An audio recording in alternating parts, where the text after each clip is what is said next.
भेट घेतलेली आहे, तर निवेदन देणार होते. काय नेमकं निवेदनामध्ये म्हटलं आहे?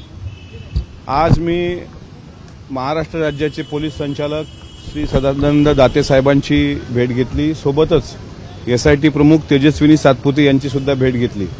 त्या भेटीमागचं कारण असं होतं की लोकनेते आदरणीय अजितदादा पवार साहेब यांच्या विमानाच्या अपघाताला 4 महिने उलटून गेल्यानंतर सुद्धा अद्यापही तपास कार्याला गती का नाही, अद्यापही सीसीटीव्हीचं जे काही महाराष्ट्र सीसीटीव्हीच्या बाबतीत विचारतोय त्याबाबत सध्याचं स्टेटस काय आहे.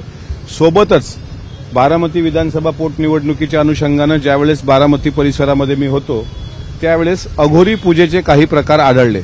मी स्वतः अंधश्रद्धा निर्मूलन समितीचा एक कार्यकर्ता असल्यामुळे अशा थोतांडावर माझा विश्वास नसल्याचं मी अगोदरच दोन्ही अधिकाऱ्यांना सांगितलं. कारण ते पत्र वाचून त्यांना असं वाटलं की या अघोरी पूजेच्या संदर्भात म्हणजे नेमकं म्हणणं काय असं अशा संदर्भात मी त्यांना सांगितलं की हे अंधश्रद्धा निर्मूलन समितीचा मी सदस्य आहे. आम्ही शिवशाहू फुले आंबेडकर विचार मांडणारी लोक आहोत. पण अजितदादांच्या विमान अपघाताच्या 3 महिन्यापूर्वीपासून जे काही प्रकार घडले त्यामध्ये काही भोंदूबाबा खरातच्या आश्रमात घडलेले प्रकार, त्यानंतर गोजूबावीच्या परिसरात घडलेले प्रकार, दादांचा काटेवाडीच्या बंगल्याच्या बागच्या साईडला घडलेले प्रकार आणि या सगळ्या प्रकाराच्या अनुषंगानं मी एक पत्र दिलंय की अजितदादांच्या विमान अपघाताच्या अनुषंगाने अघोरी पूजेचा संदर्भ हा कॅप्टन अशोक खरात भोंदूबाबा जो आहे त्याच्या आश्रमाशी संबंधित आहे का याबाबत चौकशी झाली पाहिजे. त्यांनी तात्काळ तसे निर्देश पण दिले. SIT प्रमुखांना निर्देश दिले. पाषाणला जे अधिकारी आहेत पुण्याला ज्यांच्या अंडरमध्ये हे सगळं तपास यंत्रणा लागलेली आहे त्यांना सुद्धा त्यांनी तसे निर्देश दिले. मी सदानंद दाते साहेबांचं मनापासून आभार व्यक्त करतो की त्यांनी अत्यंत चांगला प्रतिसाद दिला आणि अघोरी पूजेच्या अनुषंगानं आता तो तपास व्हावा असे आदेश त्यांनी निर्गमित केले आहेत. काही पुरावे आज देणार होते, असे काही पुरावे तुम्ही दिलेले आहेत या निवेदनासोबत? मी काटेवाडी खताळपट्टा परिसरात जे उलटं बोकं टांगून त्याच्या खाली अघोरी पूजा झाली, विद्याप्रतिष्ठानच्या परिसरामध्ये, सहयोग बंगल्याच्या परिसरामध्ये, त्याच्यानंतर देवगिरी बंगल्याच्या भोवती असे जे काही प्रकार मला आढळले त्याचे सगळे फुटेज मी त्यांना दिलेले आहेत. आणि आता एक पेन ड्राईव्ह सुद्धा मी लवकरच त्यांना देणार की मला ज्या ज्या काही गोष्टी आढळल्या. फक्त विनंती अशी राहील की तपास करायला आणखी गती यावी, महाराष्ट्राच्या समोर सत्य यावं आणि जर हा अपघात असेल तर तो अपघातच आणि जर तो घातपात असेल आणि त्याच्या मागे जर खरात प्रकरण असेल तर त्या अनुषंगानं त्याची चौकशी व्हावी.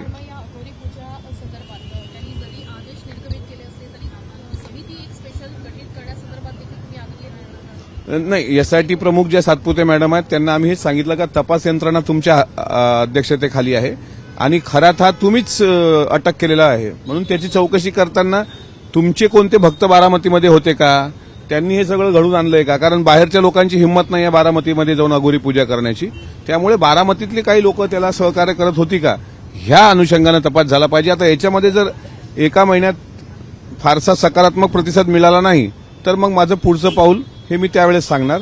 पण तुर्तास इतकं सांगतो की आता मी सुद्धा अजितदादा न्याय संघर्ष यात्रा याची घोषणा मागे म्हणजे जस्टिस फॉर दादा अशी घोषणा आपल्या सर्वांसमोर केली होती आणि उद्या त्या संदर्भात उद्या किंवा परवा मी माझ्या जिल्ह्याला सविस्तर पत्रकार परिषद घेणार आहे आणि त्याचं स्वरूप कसं असेल, ती यात्रा कशा करता असेल आणि या यात्रेच्या माध्यमातून जनतेसमोर सत्य आणण्याचा किंवा अजितदादा प्रेमी जो कोणी वर्ग आहे, कारण आता मला तपास यंत्रणा जी ढील करतायत या तपासामध्ये, तपास यंत्रणा ज्या पद्धतीनं जो तपास पुढे यायला पाहिजे त्याबाबत स्पष्ट बोलताना दिसत नाहीत. त्यामुळे आता लोकांमध्ये जाऊनच हा लढावा लागेल असं चित्र मला दिसतंय. तपास यंत्रणेने अत्यंत मला असं वाटते संत गतीने हा तपास केला. त्यामध्ये महाराष्ट्रातला कुठलाही अजितदादांवर प्रेम करणारा पक्षाच्या पलीकडचा माणूस समाधानी नाही आहे आणि म्हणून ती यात्रा सुद्धा मी लवकर काढणार आहे. त्याची घोषणा सुद्धा मी 2-3 दिवसात करणार आहे. ह्या होऊ जरा.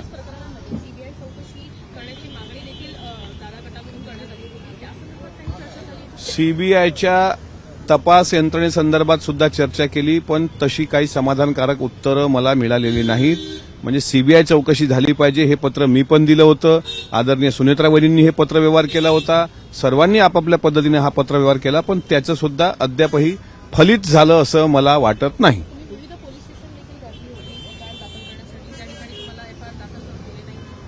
गोष्टी ज्या आहेत त्या दाते सरांसमोर नाही, दाते सरांसमोर आणि सातपुते मॅडम समोर मी फक्त अघोरी पूजेच्या अनुषंगाने जो खरात बाबा तुम्ही अटक केलाय त्याच्या भक्त संप्रदाय याच्या मागे कारणीभूत आहे का याची चौकशी करण्यासंदर्भातच आजची भेट घेतलेली आहे. जे लिंक्स होते खरात प्रकरणामध्ये त्यामध्ये प्रतिभा चाकणकर यांची ईडीनं काल परवा जी आहे चौकशी केलेली आहे आणि या सगळ्याच 6 ते 8 तासांची ही चौकशी झाली एक दिवशी.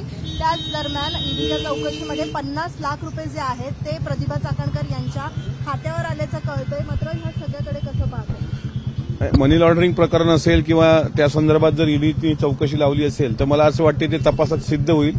कोणाच्या अकाउंटवर ट्रान्झॅक्शन झालं, कोणाच्या अकाउंटवरून ट्रान्झॅक्शन झालं. 29 जानेवारीचं ट्रान्झॅक्शन चेक करा. मी तर परत त्यांना भेटून सांगणार आहे की साधारणपणे 27 जानेवारी, 28 जानेवारी, 29 जानेवारी आणि 30 जानेवारी या 4 दिवसामधले कॉल डिटेल्स, या 4 दिवसामधले ट्रान्झॅक्शन, ह्या सगळ्या गोष्टी तपासात पुढे आल्या तर मला असं वाटते विमान अपघातापर्यंत हे जातं. आता त्यांची जी काही चौकशी झालेली आहे तो चौकशीचा भाग आहे. त्याबाबत ते त्या पद्धतीने उत्तर देतील. अजित पवारांच्या या सगळ्याच अपघाताच्या दिवशी तुम्ही जसे सीसीटीव्हीची मागणी केली होती, दादा बंगल्यातून निघाल्यापासून विमानात बसेपर्यंत या संदर्भात काही त्यांनी सांगितलं? हो. त्यांच्या हाती तरी हे सीसीटीव्ही लागलेले आहेत का?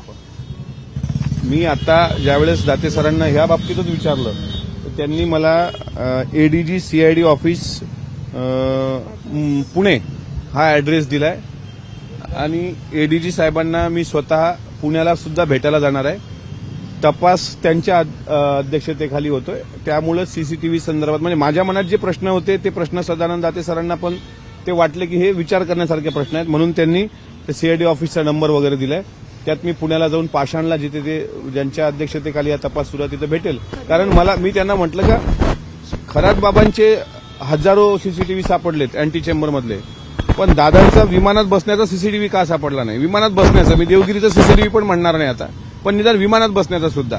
कारण कलिना गेट नंबर 8 ते विमानतळावर जाईपर्यंत नेमके दादांसोबत माणसं होती किती हे एकदा महाराष्ट्राला कळलं तर यातलं चित्र बऱ्यापैकी स्पष्ट होईल. म्हणून त्यांनी मला सांगितलं की याबाबत तुम्हाला पुण्याचे अधिकारी व्यवस्थित सांगतील. कधी म्हणून जाणार आहात तुम्ही? मी आता ठरवतोय, पण मी पुण्याला त्यांची भेट घ्यायला लवकरच जाणार. लाडकी बहिणीचे 2 महिन्याचे हप्ते आलेले नाहीत आणि 65 लाख महिलांच्या अकाउंटमध्ये चुकीच्या पद्धतीने पैसे गेले म्हणून परत घेणार आहे. अडचणीचं ठरेल का 65 लाख महिलांकडनं पैसे परत सरकार घेईल? असं आहे, मी काही त्या खात्याचा मंत्री नाही, माझ्याकडे ते काही खातं नाही. त्याबद्दल मला म्हणजे मी बोलणार पण नाही. शेवटी तो त्या खात्याचा संबंधित मंत्र्यांचा विषय आहे. त्याबाबत मला असं वाटते संबंधित मंत्री महोदयाच अधिक उत्तर देतील. जो अधिकृतपणे मांडता पक्ष सत्ताधारी पक्ष आहे. अजितदादांनी सुद्धा गुलाबी रंग घेऊन महिला बालकल्याण विभागासोबत ठामपणे या योजनेसमोर उभे होते. महिला बालकल्याण मंत्री अडचणीचं ठरेल का पक्षाला? महिला बालकल्याण मंत्री त्यावर उत्तर देतील. मी पक्षाचा प्रवक्ता होतो, आता मी पक्षाचा प्रवक्ता नाही आहे. मी अजितदादा पवार यांचा एक कार्यकर्ता म्हणून आज सदानंद दाते सरांची भेट घेतली आणि सातपुते मॅडमची भेट घेतलेली आहे. या अनुषंगानं तुम्हाला जर प्रश्न असेल तर तो संबंधित मंत्री महोदयांना विचारावा. राज्य सरकारने एक नोटिफिकेशन काढलं आहे की जे गॅझेटेड आणि नॉन गॅझेटेड ऑफिसर्स आहेत त्यांना हिंदी बोलता आलं पाहिजे. काय आलं पाहिजे? हिंदी बोलता आलं पाहिजे. हो. आणि त्यासाठी 28 तारखेला परीक्षा देखील त्यांना द्यायला लावली आहे. कुठे ना कुठेतरी हिंदी सक्ती आता पुन्हा एकदा महाराष्ट्रावर लागली नाही, मला असं वाटतं देशात राहणाऱ्या प्रत्येकाला सर्व भाषा आल्या पाहिजे. स्वतः छत्रपती संभाजी महाराजांना अनेक भाषा येत होत्या, शिवाजी महाराजांना येत होत्या. मराठी ही आपली मायबोली आहे, तिच्यावर आपलं प्रेम असावंच, पण हिंदी सुद्धा राष्ट्रभाषा आहे. त्यामुळं सर्व जातीचा, सर्व धर्माचा, सर्व भाषेचा आणि राष्ट्रभाषा हिंदी असल्यामुळं आपण तिचा सन्मान केला पाहिजे.